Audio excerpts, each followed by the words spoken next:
Learn how to bag from a ball player. He grabbed 20 boards and cooked the onion, that's hard labor. Decorate the room with your brains like wallpaper. A dice shooter can't see the world through the eyes of a card player. Yeah, you gotta play them how they dealt and stand on everything that you felt. The devil keep lurking, foreign keep swerving. The skelly roll to a ski mask, that's how we purging. When you stack your first 20 bands, it get encouraging. He gon' try to yes sir, yes sir. Yeah.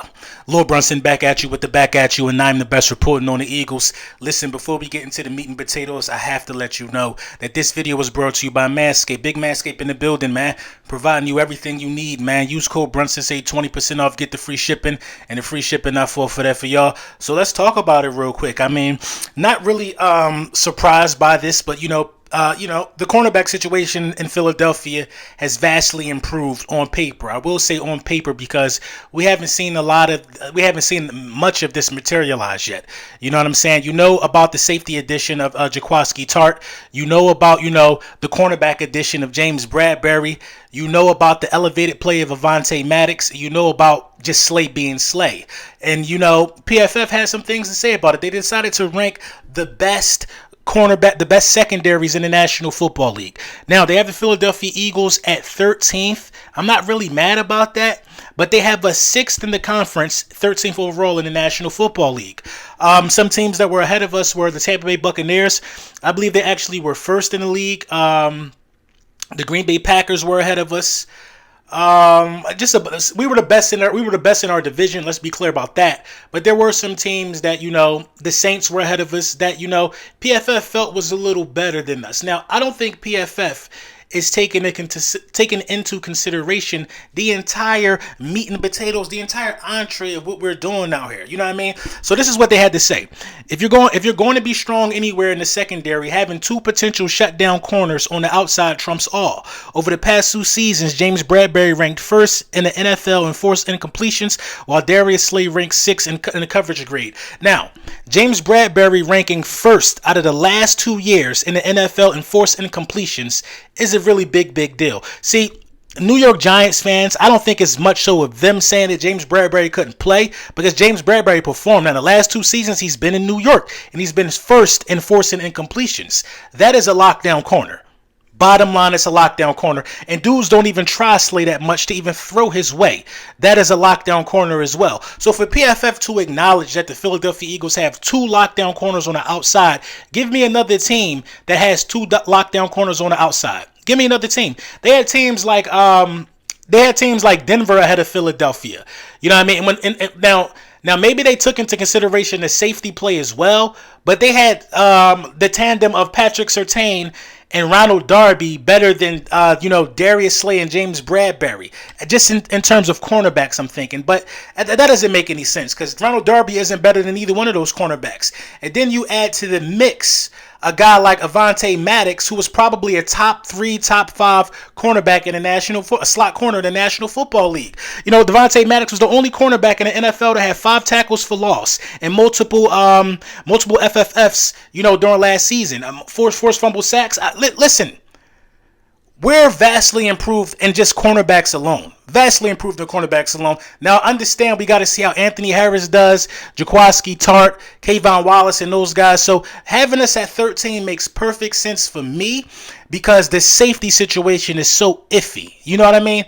The safety situation is so iffy. Now, it's not really that iffy, but it's really unproven. We haven't had elite safety play back there in a very, very long time in terms of Philadelphia Eagles football. So I'm excited to see how these guys, and I hope these guys take this as disrespect, because I think they're better than 13. I think you're at least top 10, in secondary, with the additions of Bradbury and Jaquiski Tart alone. That puts you in top 10, because, like I said, Avonte Maddox is vastly underrated. A lot of people not talking about him in terms of, being a shutdown slot corner. Rasul Douglas is actually getting more love around the league than Avonte Maddox. Rasul Douglas deserves it. He's earned it. But let's not forget about Avonte Maddox completely locking down the slot, completely being a force, from the time that he got here, and us being able to lock him up and extend him right away. I'm very excited for that. So I don't disagree with this. It is what it is, though. Something else that was on my mind about the Philadelphia Eagles, man. I've been thinking about Jalen Hurts and what he has to do to earn a contract extension, because earning a contract extension and inking a deal as a quarterback is the ultimate sign of faith and the ultimate sign of respect from your franchise and from the ownership. Now, everybody's throwing out numbers of what they think Jalen Hurts has to do, or numbers that he has to see, or things like that. All Jalen Hurts has to do, in my opinion, I don't really care about the numbers. I don't care how it look. But if the Philadelphia Eagles come out under Jalen Hurts being the quarterback this year, and they are proven to be contenders after the rest of this year is over, if Jalen Hurts has this team looking like they could compete for his championship, then I think it's legit. I think it's legit. I know we all want it to look a certain way, but there's been a number of years in this league where guys have had outstanding numbers and missed the playoffs. Look at Deshaun Watson's last season in Houston. Great numbers, brilliant numbers. They won 4 games with those numbers. You know what I'm saying? So I think it's more about winning, man. Once you focus on winning and stop blaming things on the quarterback and we're not good because of the quarterback, I think you'll start to understand, that for me and a lot of guys like me, the ultimate goal is winning the championship. I don't give a damn if dude throw for 150 yards a game. If you could win a championship with that formula, it is what it is. So, what does Jalen Hurts have to do? He just has to have the team competitive, in my opinion, man. It's cool to say 4,000 passing yards, and this is cool to mark all of these personal, achievements that you feel a quarterback should have in order for you to think they're successful. But the only thing that matters at the end of the day is winning. And I don't care how that happens. You know what I mean? And then when you win, and the haters going to say you're winning in spite of the quarterback. It makes no sense, but I'm just ready for some football. I'm tired of all of the talking. It's time to get it in. It's time to lace these cleats up. It's time to, go out there and put some pain. And so the Philadelphia Eagles got a lot of work to do. We're getting a lot of positive accolades this season. But what ultimately has to happen is it has to be put on the field. Has to be put together on the field. The coaches got to put game plans together. Just so much that goes into having a successful football team. So all these lists we talking about during the offseason, how high everybody is ranking us, how excited everybody is about us, it don't mean nothing until you go out there and start playing the game. And everybody knows that around the league, and we need to be having that same attitude as well. So, I'll leave this video with this. Training camp is coming soon. The Philadelphia Eagles, need to remain healthy and need to remain out of trouble. Thank God we haven't had any incidents, no 4th of July stuff, no players getting in trouble.